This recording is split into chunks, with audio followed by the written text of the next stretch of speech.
Hi, everybody, and welcome to Astrospeak on EA Zoom meetings.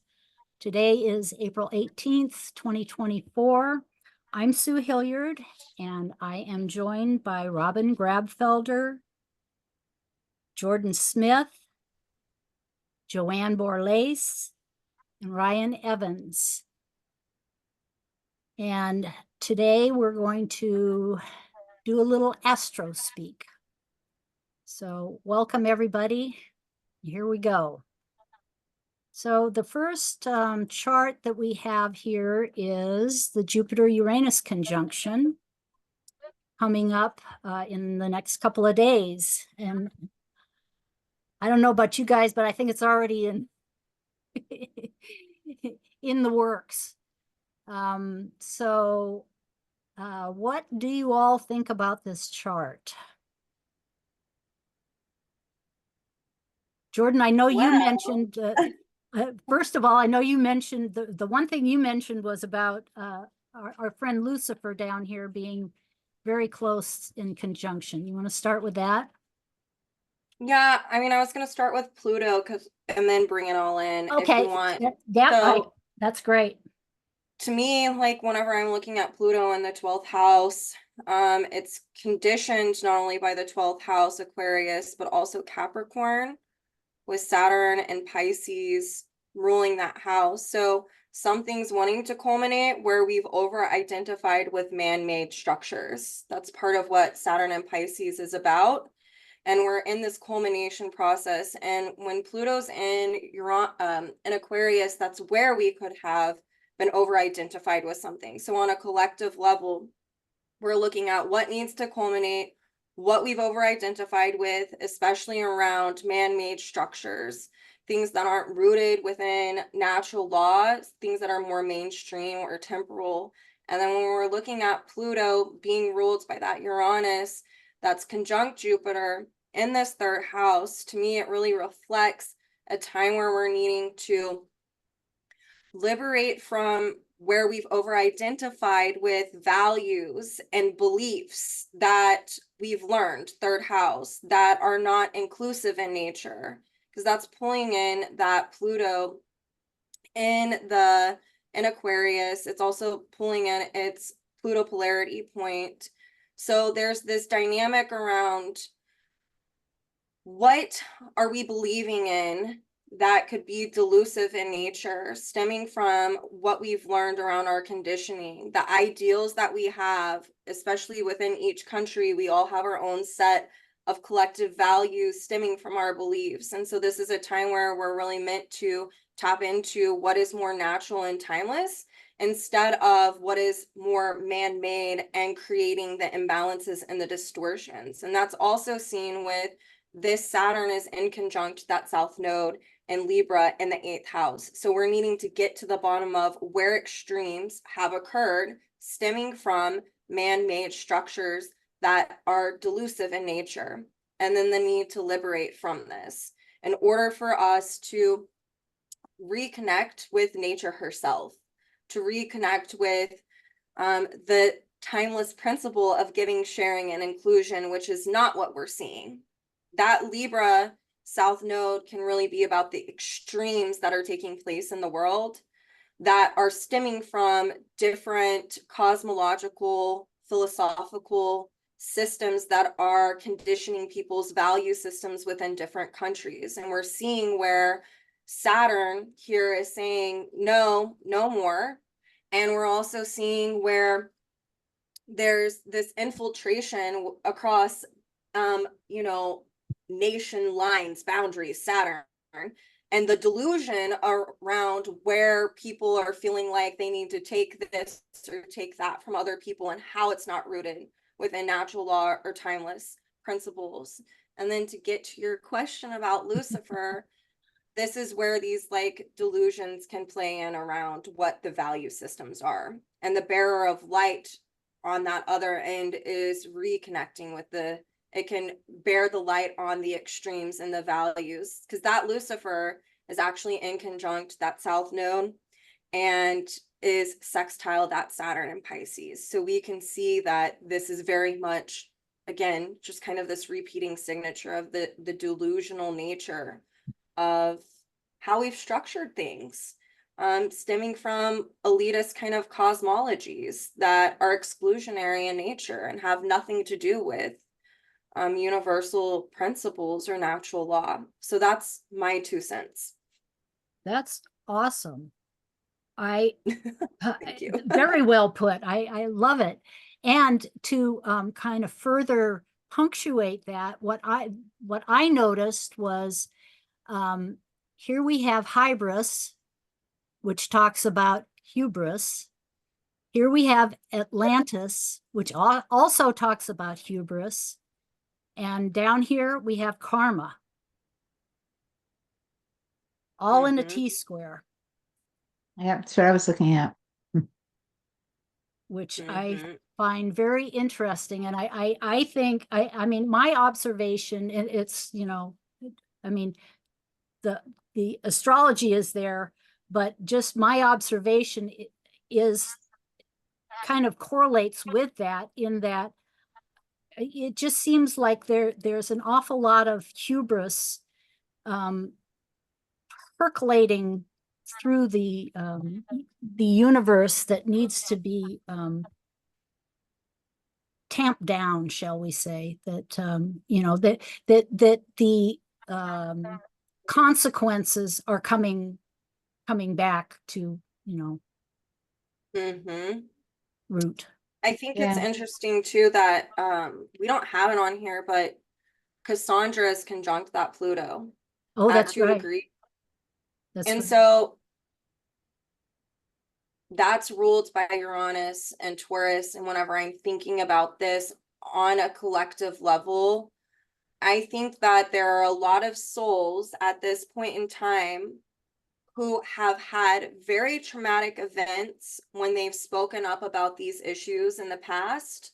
We even see that kind of going on right now, like the whistleblower at Boeing, or I think of Stormy Daniels. Like there's kind of these more mainstream areas, and then there's also things that I feel like in prior lifetimes, if we're pulling in evolutionary astrology, that there are a lot of souls here right now who have lived through something very similar, the extremes around war and exclusionary behavior, and they're really being called to reclaim their voice and to listen to, you know, their inner knowledge about what it is we're supposed to be speaking up for. But I think that there's a lot of fear around it because it's about survival. That's, you know, ruled by Uranus and Taurus. There's a lot of souls who, you know, there's this dynamic tension going on around needing to create action, but being afraid to create action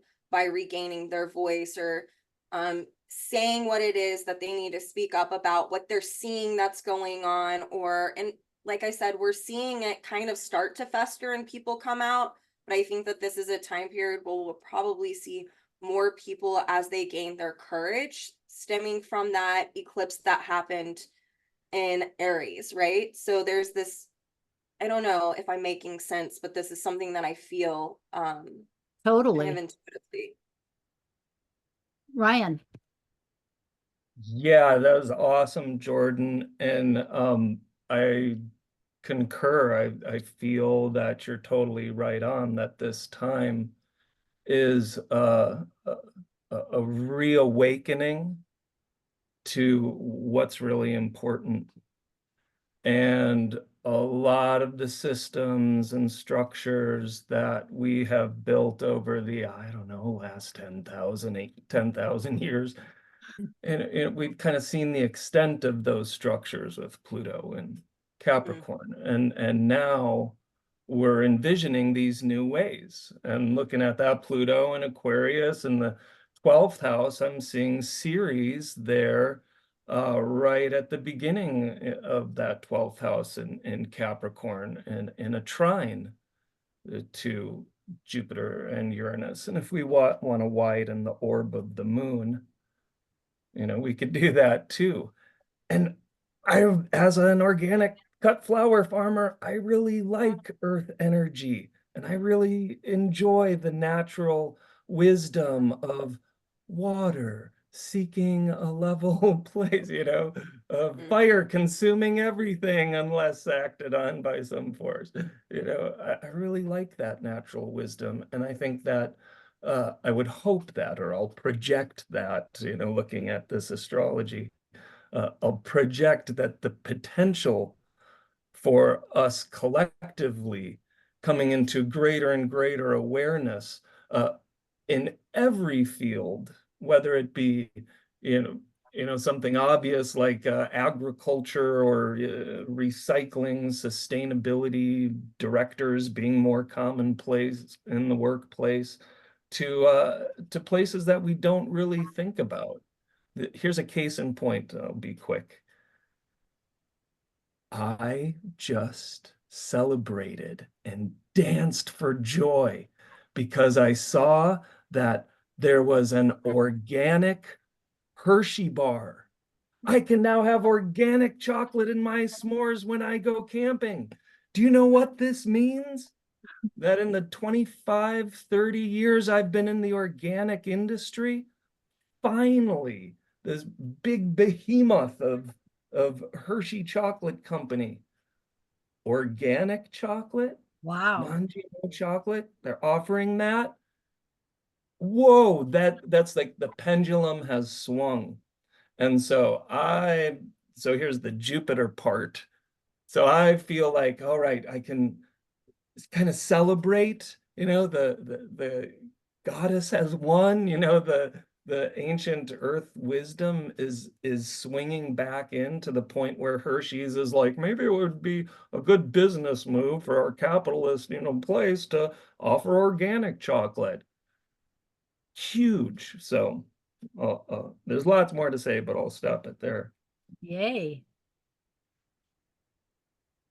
Okay, so here's something else that I noticed with the Virgo moon is it's just past the opposition to Neptune here, which makes it void of course in some ways of thinking about it.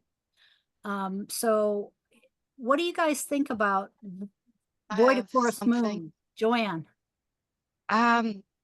Well, in talking about Pisces and Virgo there, and then just I concur 100%. Brilliant, Jordyn and Ryan. I totally agree.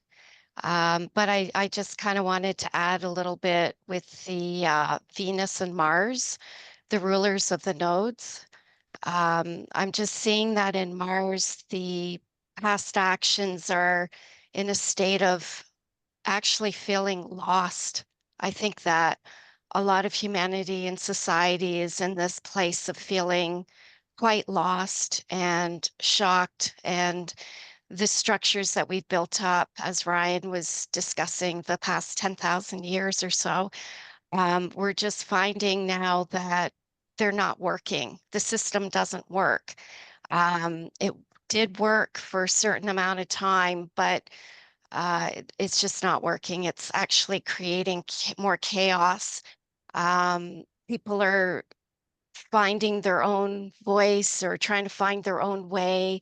And yet it just feels like everything is all over the place.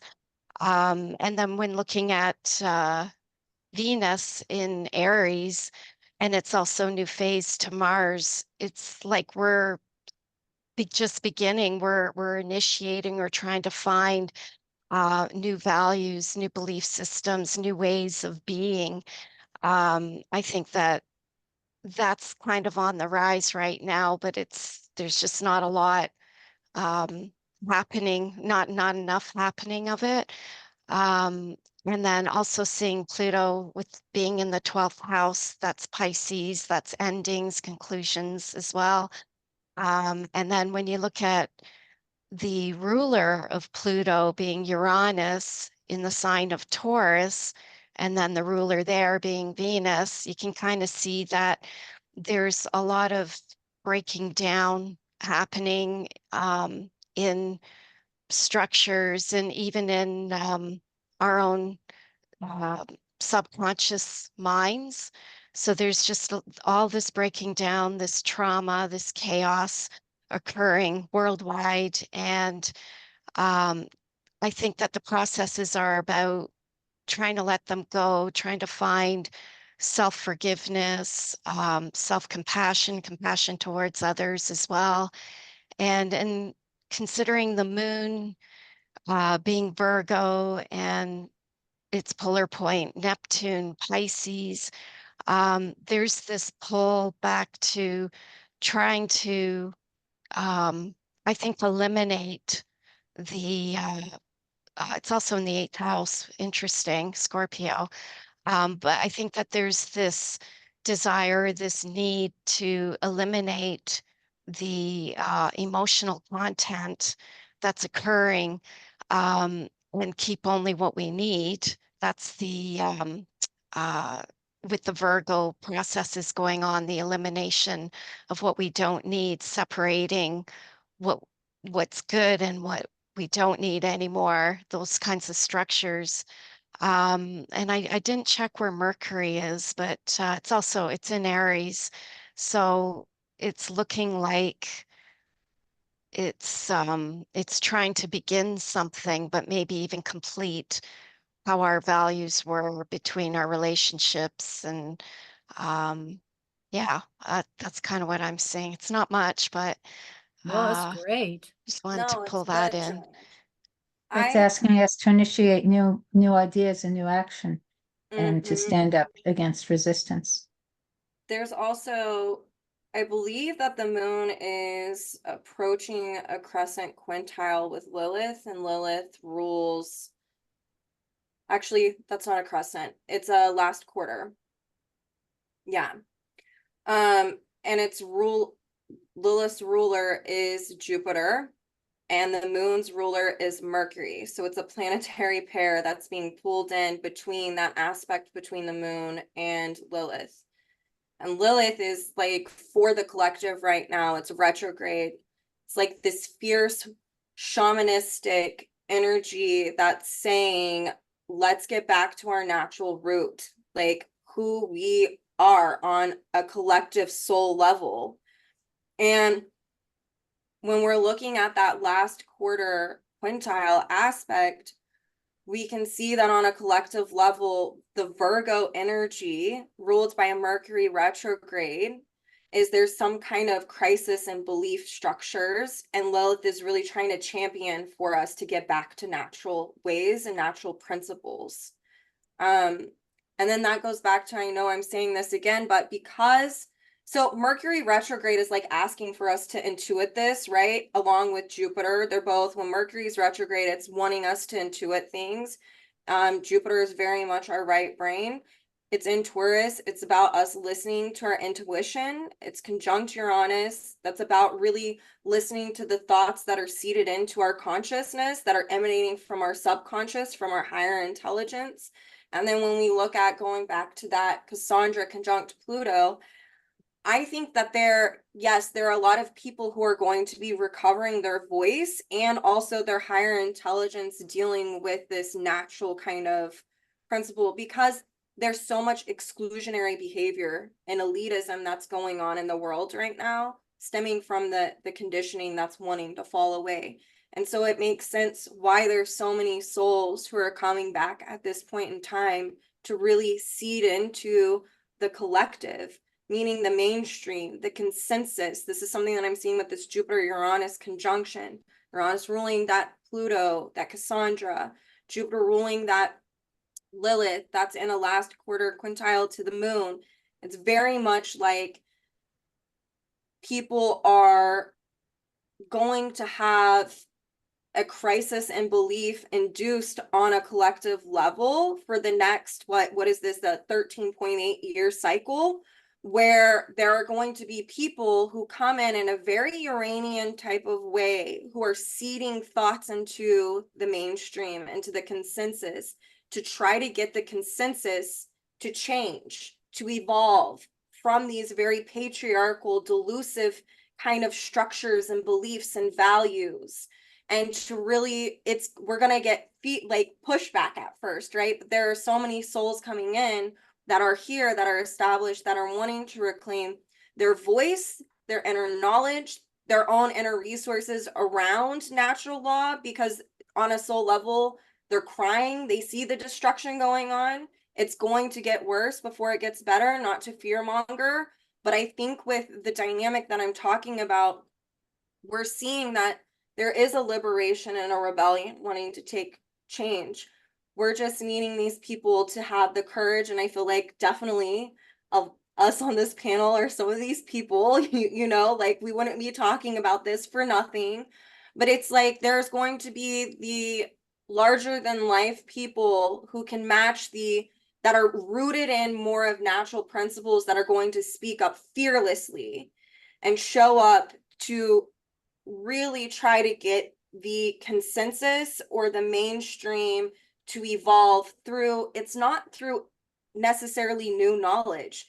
This is ancient, matriarchal, natural, universal, timeless principles and laws, you know, but there's a shakeup. This is Pluto in Aquarius. There's a trauma that's going to happen. There's this South Node in Libra. Extremes are going to happen. The last time Pluto was in Aquarius, oh my God, there were so many natural disasters that happened because the world was angry. You know, Mother Nature was angry at everything. And so there are, from these crises, right? Moon in Virgo, dealing with the destruction and distortion of natural law by man. There are going to be people who come out that are trying to create balance and equality and to reharmonize this.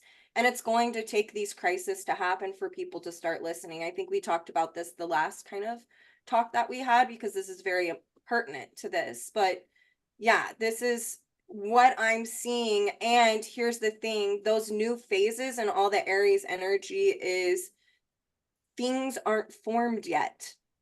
They're like, it's like a baby taking its first steps.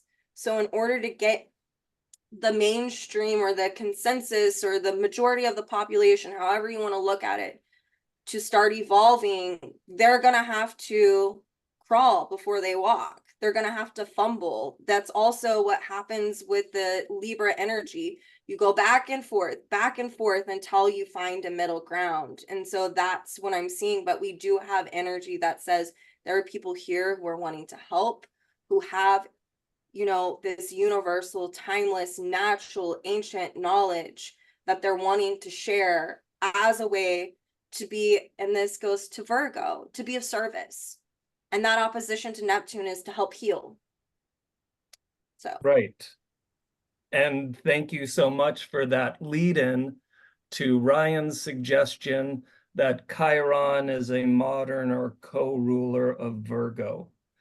yes. And if we were to apply that potential or possibility, and we're looking at everything that's been said in relation to the 8th house quality of this Virgo moon, and we drop down into that Chiron, and we remember that the United States is having a Chiron return, and that Venus is in Aries, and this eclipse was just in Aries, and then we go to Mars, and we see Mars is sandwiched there between compassionate Neptune and reality Saturn. So I can say, on behalf of all men, that Chiron and Aries, there is a contingent of us that are doing some deep healing right now. That there is 1000%. that there is a group of us, believe it or not, that are like, oh my God, you might say to yourself, oh my God, what have I done? You know, we are like, whoa, we have this power and this control, you know, blessed by the sun gods. But as we've seen, that a lot of the structures that that have been set up have not necessarily benefited the all. Welcome Pluto in Aquarius, where we learn about how to do that. Nevertheless, this is this chart, this time, this Uranus Jupiter conjunction, this recent eclipse, to me harkens as kind of a wake-up call to masculine energy in general, that as we said earlier, fire can burn when it's, you know, out of control, and it'll consume as long as there's, you know, fuel to consume. So learning how to rein that in, learning how to channel that, learning how to focus that, learning, you know, responsible ways, you know, healthy ways of being Aries that have Chiron, frankly, been, you know, wounded to all get up. And so, you know, what do I want to say? Attention all men, or attention everyone who has any, you know, masculine energy, or who has Mars or Aries anywhere in their chart. You know, And don't how do forget, we Hygeia. reclaim the natural power and beauty and strength and the protective, loving qualities of that, while eradicating, composting, basically, the fear-based control patterns that have set us up to this place where we're having this conversation about everything needing to change. I was going to add one more thing. Taurus is money, financial. I think we're all feeling it. And it's in, with the conjunction, it's in the third house. So that's commerce and trade, basically the stock market. And then, yeah, so I'm seeing that there's, well, everybody's knowing this, there's a lot of changes going on structurally in our financial systems too. And people are starting to have to find, I mean, it's traumatic. People ending up homeless and or losing their jobs, their homes, and having to find new ways of living financially. And yeah, I mean, going back maybe when Jupiter becomes a new phase to the Uranus and Taurus, I guess by then it'll be entering fourth house. Maybe we'll have some kind of new systems underway, but I don't think that the systems that we have from the past are very good. And even what's starting to come out, I don't find structurally they're very sound and solid. And then also looking at like just seeing for Gemini where Mercury is, it's retrograde right now. It's in the second house. Aries also being the second house is another monetary influence. And then also with the moon in the eighth house, that's other people's money. Kind of seeing some changes going on there, and being in the mutable sign of the moon, and then also the third house, just a lot of change happening financially, everybody's pockets.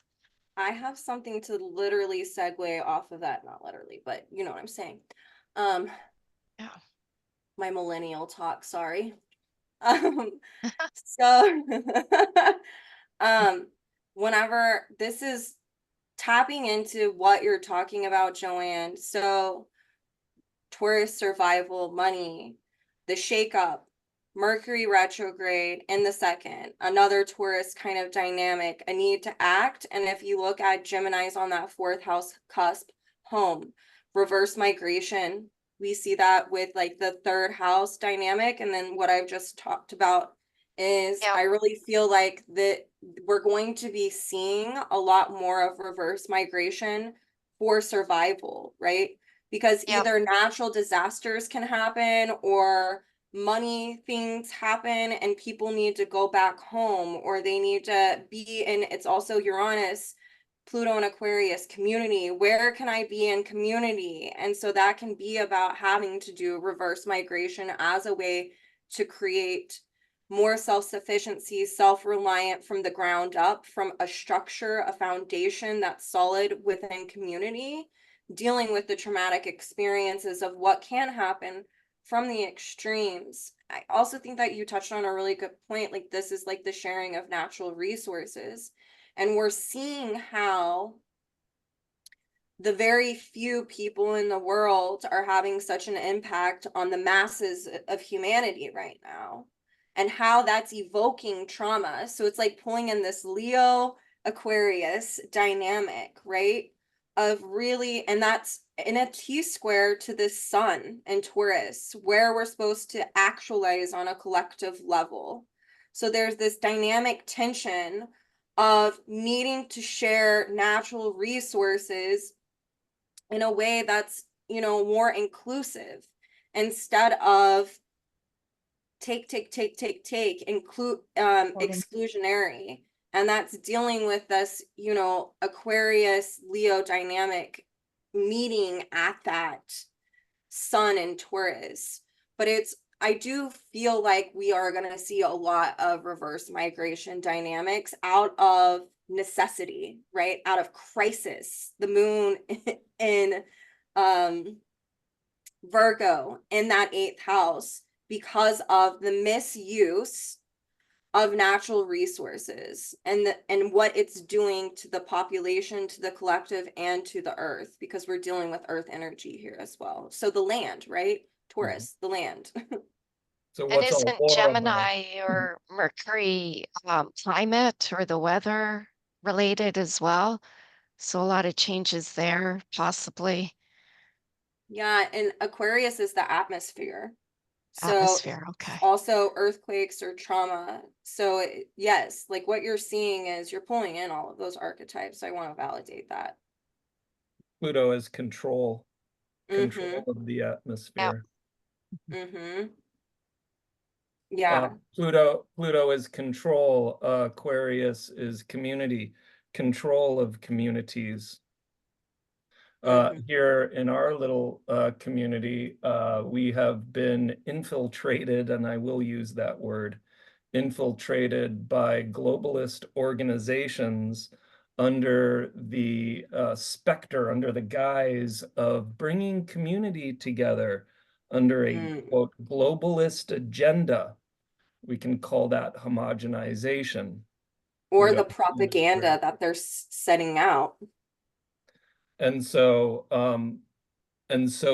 one thing about the Pluto and Aquarius that I'm seeing is this war between localization and globalization, where the globalists are looking to exert more local control, and individual communities are needing to literally solidify their identity, lest it be homogenized under a global system. So we're at a very interesting crossroads that way.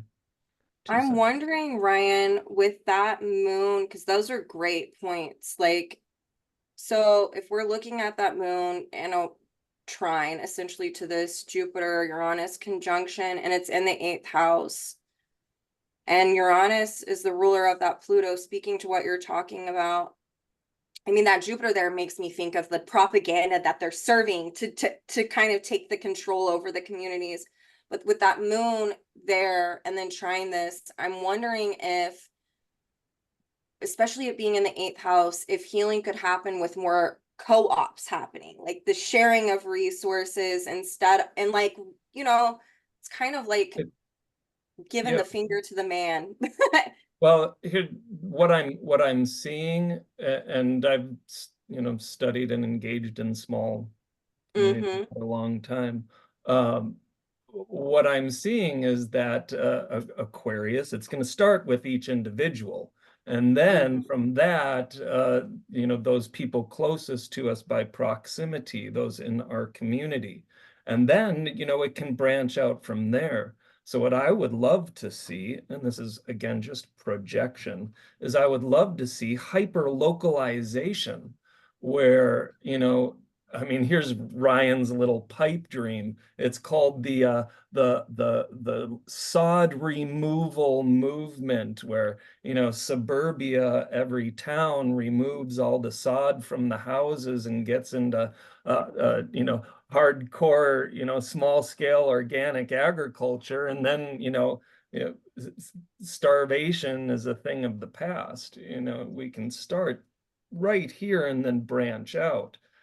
What I'm seeing as an unfortunate reality is the global control by a small group of people, filtering down and controlling those small things. And so we need to reverse that by having more hyper localization, where every individual community has more autonomy, has more self-sufficiency, has more utilization of its own local resources on lockdown as best as it can, and then extends out and connects with other communities as opposed from the other way.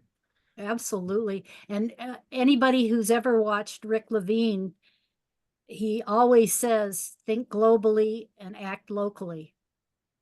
You know, you have to think of the big picture, but the intention of, you know, keeping it local is what's important.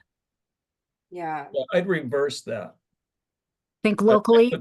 I put the emphasis on act locally, and then by doing that, it's just a natural. It's just a natural function that it becomes global. I mean, it was Goethe who said, if everyone swept in front of their own steps, the whole world would be clean. And so, you That's a know, great saying. our little community taking care of itself, and then our county taking care of itself, and then our state taking care of itself, and then our country taking care of itself. Because I mean, that's healthy relationship, right? If I'm taking care of myself and we're in relationship and you're taking care of yourself, we have a better relationship if you're sovereign and I'm sovereign. Otherwise, we can devolve into codependency and, you know, leaning on each other. There's all sorts of places we can go if we're not whole unto ourselves. And that operates on a community level too. And that's what's needed big time looking at this chart, is an understanding of how important that is, how sacred the resources are, how finite they are, and how with genius, Uranus, approaches to agriculture, Taurus, no problem. I can grow so many microgreens per square foot. I mean, oh my gosh, I can layer it. I can use technology and light. I can use season extension. I can companion plant. I can layer planting. I can do biodynamics. I mean, there's a whole list of things that can be done that could completely revolutionize this world kind of in like a growing season. The problem is that we've got the, you know, exterior or globalist control filtering down instead of the other way around. So we're looking for a pole shift that way. Yeah. Hopefully not. Yeah. For real. The macro. Although it could exacerbate all these things and necessitate all these things that I'm talking about. Well, I think people will push back like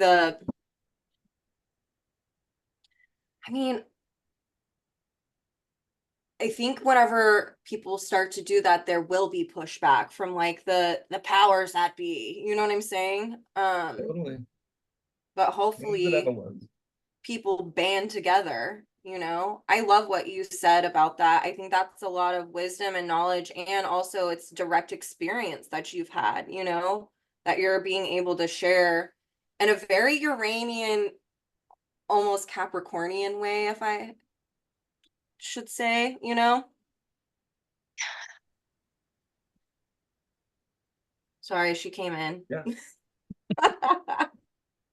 Yeah, Uranus square the nodes and Capricorn. There you go. Jupiter, okay. Capricorn north. So yeah. I'm wondering also too with Ceres and Capricorn, on a collective level, it's like we're needing to nurture like our universal, seeing as it's like in the 12th house, our universal authority, like to push back against these things. You know what I'm saying? Like to recover. And then that trines what that Jupiter Uranus, like to recover these more natural principles of even how we work the land to help people, to bring community, you know.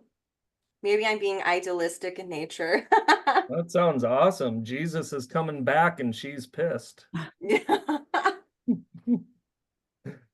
Just a little comic relief there. There you go. Much needed.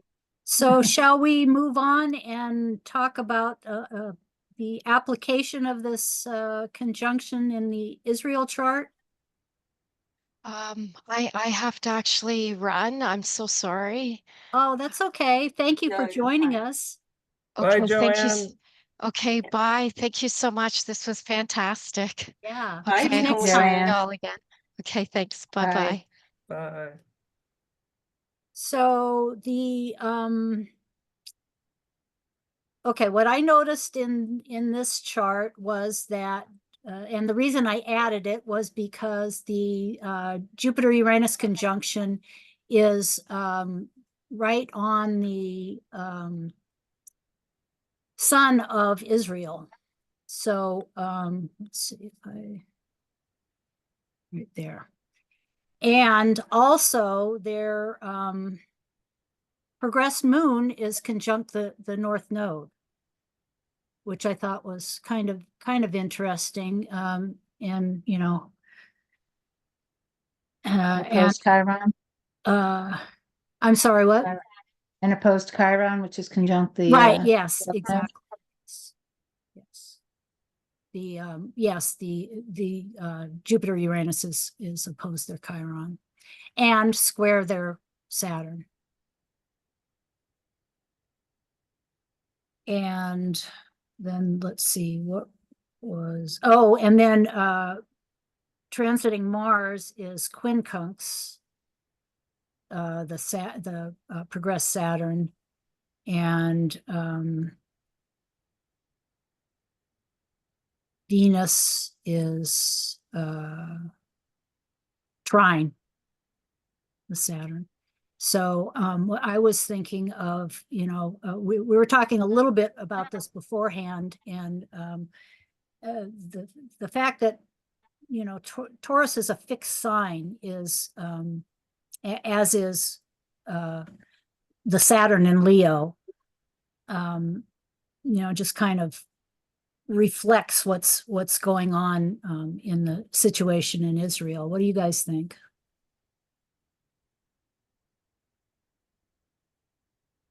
So Israel walks into my office Yes. and I take a deep breath because I see a Chiron South Node conjunction in Scorpio. And immediately my heart fills with compassion because I, as an evolutionary astrologer, can again imagine what shadow Scorpio and shadow Chiron can be throughout time, and that's a lot of pain. Excellent point. A lot of intensity. And I'm called to the North Node, of course, as an evolutionary astrologer, as the remedy, as the solution, as the way out. And Okay. Taurus is always asking us to calm down and be at peace. And so Israel walks into my office and says, "What should I do?" You know?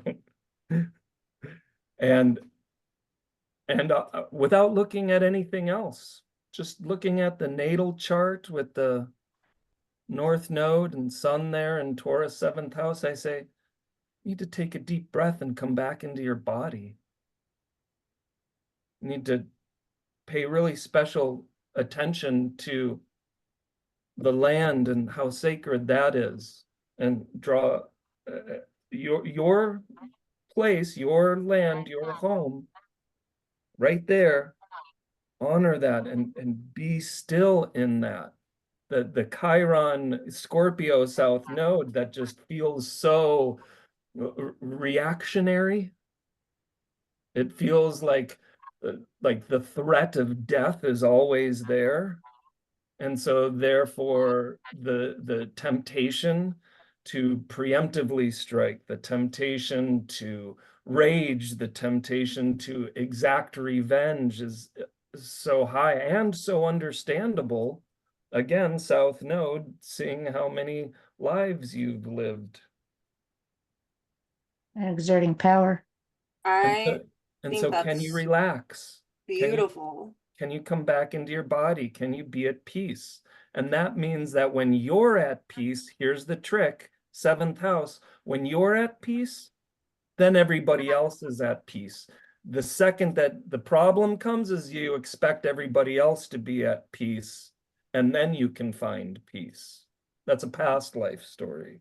That ain't gonna work. And so this time around, the peace starts from within and radiates out, sets out a resonant field of attraction, then attracts that peace to you. So my wish for you, Israel, is that you find your place of peace within, and then let that emanate out, and you may see peace without. And then they get up and they walk out and they said, I'm not paying you. You're that astrology stuff. No, I'm just kidding. A little more comic relief. Well, But- yeah, with the Uranus Jupiter square their Saturn. Yeah. Here's the thing. The Uranus Jupiter conjunction has Chiron in conjunct their natal Chiron. That's in a gibbous phase. So there's this need for self-improvement. It's in the 6th house. And then you've got the North Node, Mercury, and Venus all in conjunct their natal Saturn and Pluto. And that is in a full phase and conjunct. So we're looking at the need to, on one hand, to self-improve, and on the other hand, we're looking at power dynamics. And you can see, especially like what Ryan was talking about with that Chiron, you beautifully put it, about understanding the past of what this country has gone through, and like always having the rug ripped out from underneath them. The betrayal, the loss, the feeling of being abandoned by other nations who said that they were going to be there. And so on a collective level, there is so much anger. And that is that Chiron in conjunct their natal Chiron. And then that Venus in conjunct and that Mercury in conjunct that Saturn-Pluto dynamic. And you can see that on a collective level, there is something that's wanting to shift. But that 6th house is also speaking to crisis. There's crisis going on, as we all know. And I think there is this need to definitely learn how to be responsible with the actions that they take instead of reactive and rage. And it is very understandable why there's so much rage, because rage and anger is a secondhand emotion. Underneath it is, I'm hurt, I feel sad, I'm afraid, all of these dynamics. And so this is, when I look at that North Node, Mercury in conjunct that Saturn, the natal Saturn, to me, this reflects that there needs to be some type of leadership or authority within that societal structure that is willing to learn how to be responsible with action instead of reaction. Because again, Jupiter Uranus in that 7th house is learning about equity, giving, sharing, inclusion, also that in conjunct to Saturn, again, going back to it and that being in Leo, this isn't about the ends justify or the means justify the ends. There's a need to learn about what this is, what it's meaning for everyone. And here's the thing is, this isn't just happening in Israel. This is happening with so many different countries.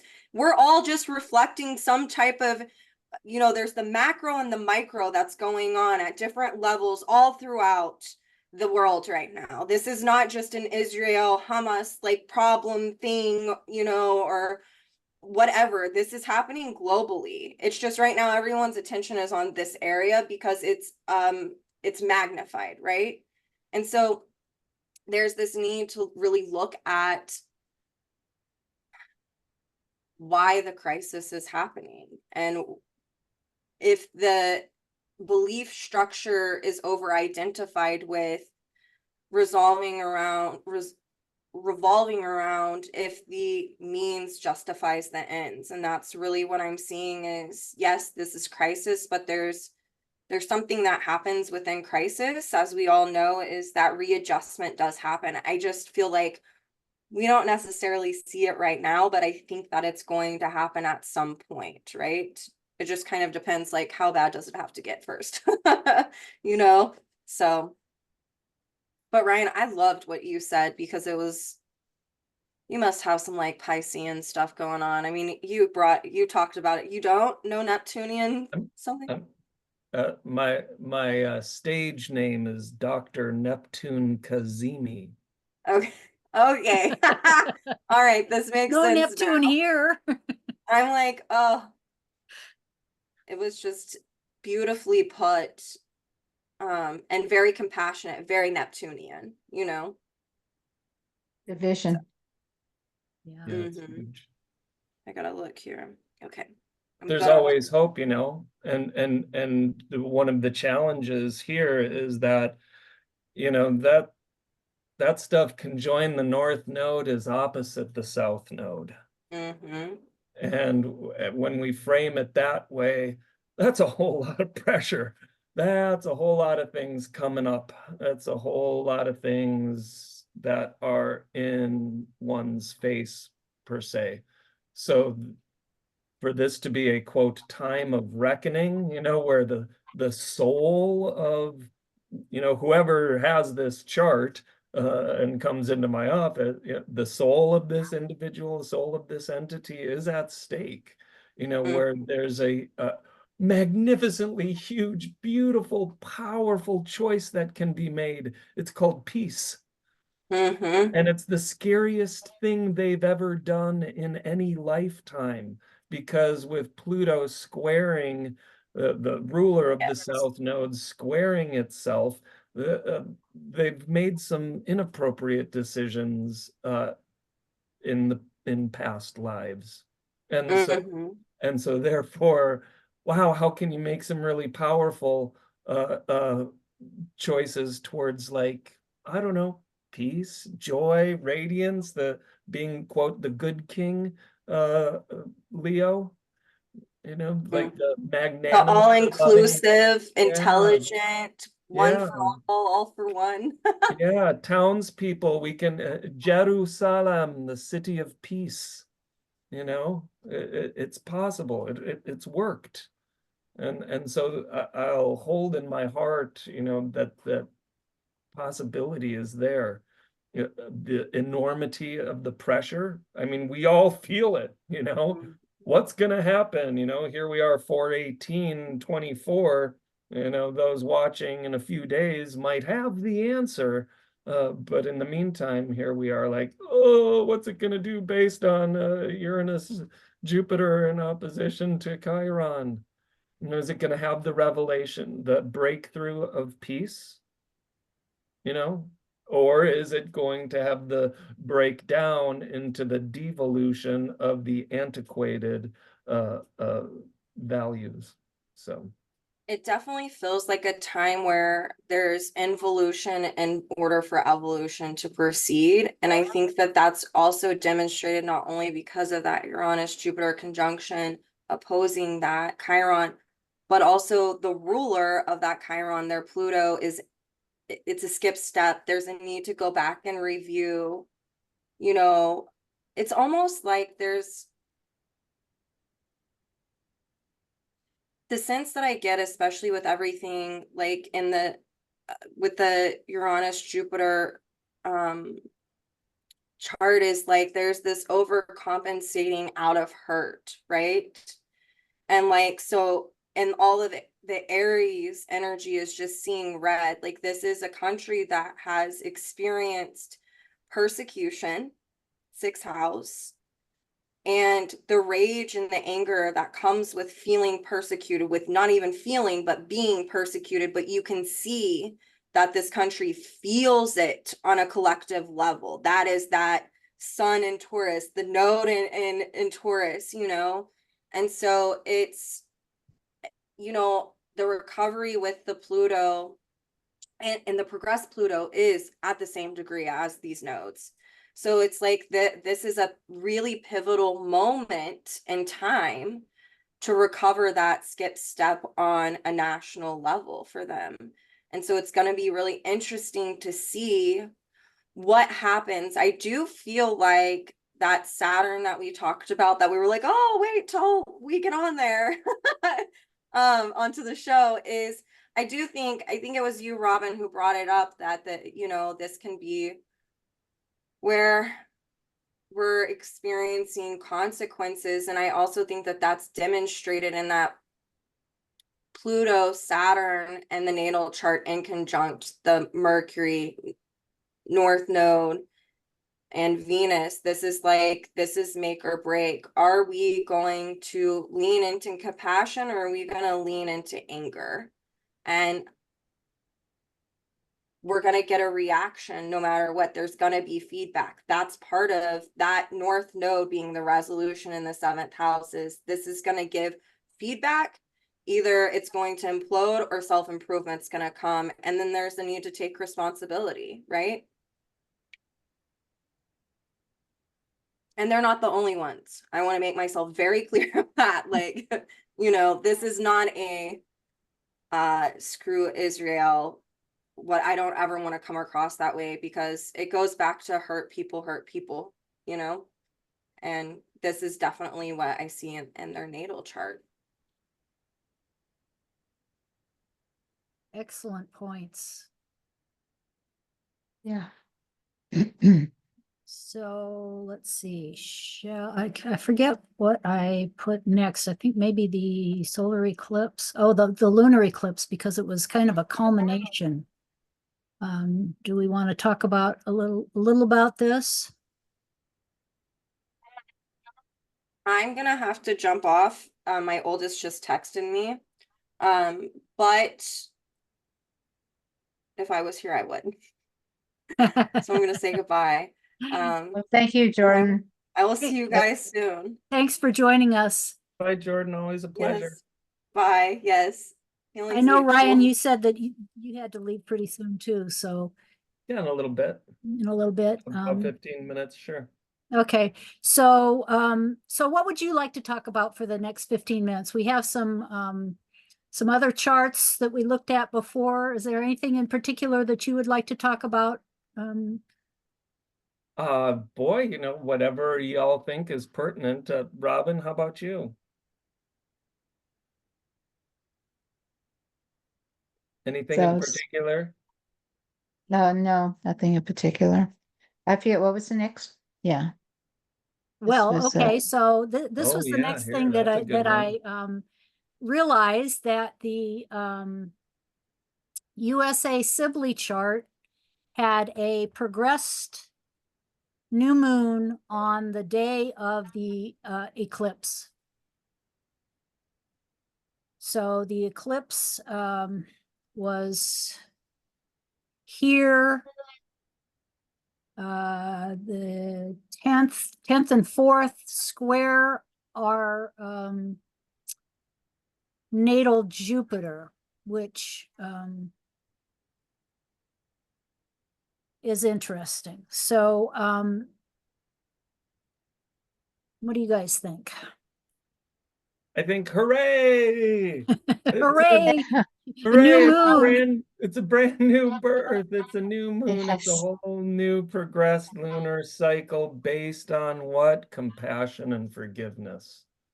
And oh, look at this. Venus was conjuncted as well. Excellent. Very close, working to the and with Saturn. So there's I think we have a lot of work to do. I think, yeah, I'm hopeful with this. I see, maybe some compassion coming into the mix. That's a third house. So we start to have a nice dialogue as a country. If this would have been in Aries, I would have been a little concerned. Right. But, well, that'll be 30 years from now. well, we've got 30 years then to Yes, have exactly. to have that conversation about, hey, how do you feel about stuff? Oh, thanks for asking. This is how I feel. There's so much freaking division in this country. I mean, uh, Republican, Democrat, Independent, it kind of doesn't matter. No labels. Everybody thinks the other one is totally screwed, totally nutsoid, totally, off their rocker. Right. And that all really bloomed with that eclipse in 2017 that went straight across the country, Yeah. Oh, dividing us in half. yeah, Right, well yes. said. Uh-huh.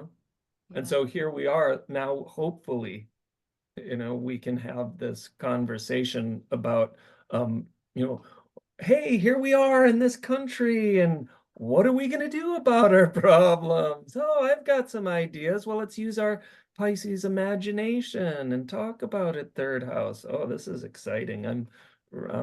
This is Well, this and is as really Neptune is leaving Pisces, encouraging. it's gonna join Hygeia, which may bring some healing. Mm. I mean, they're very close here. Yeah, opposite our natal Neptune and Virgo. Yep, very true. And progressed. Yeah, there you go. Yeah, so and here we also have the asteroid chaos throwing a little, a little bit of unknown into it, but out of chaos comes life. And Yes. everything started at chaos. Yes. So, okay, so let's see, what else do we have? Yeah, I find this very hopeful, yes, especially with your arrow there pointing to the dispositor of that of that new moon, Jupiter, also in Cancer, Yes, talking about our healing conversation that our healing compassionate conversation that is long overdue. yes, yes, and in traditional astrology, Jupiter is well placed in Cancer. Yeah. So Yes. let us. That seventh house I'm seeing there. That is, yes, seventh house. Okay, great, perfect. Yeah, yeah, and that kind of goes in. I think about this in relation to the Israel chart because I see all of this about how we've always been such staunch supporters of Israel, and then to hear your thoughts on the Israel chart, they needed someone to stand up for them. They have Oh, needed, yes, and yes.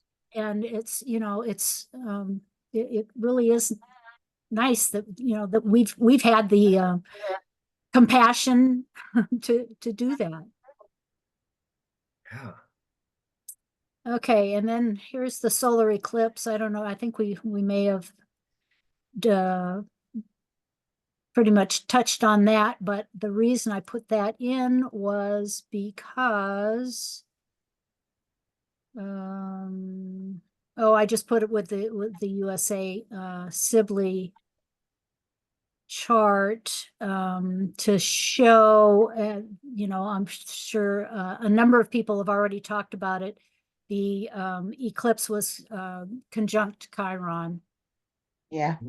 and which I didn't include in this little square here, but just going back to the healing potential of and Aries war. Mm-hmm.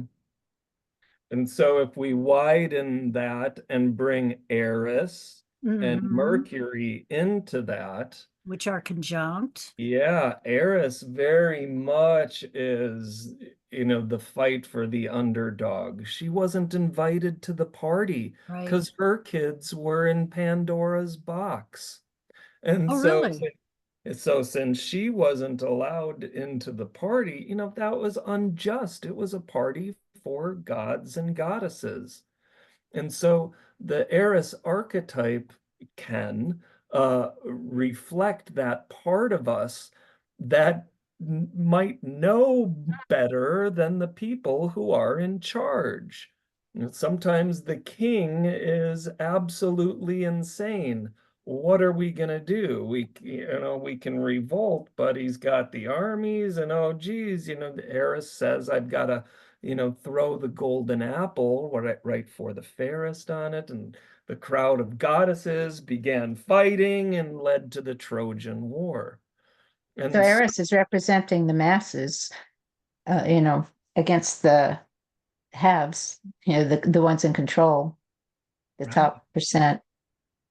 Yeah, I'd say. And so there's and so with all of those outer planets, all the Kuiper belt objects, we're looking at those really unconscious places in us, of which Pluto, of course, is the ruler, being the first discovered, but that part of us that goes further back, further back than the start of civilization, to our really primal places where, Billy killed Joey for a chicken, and that wound is carried on.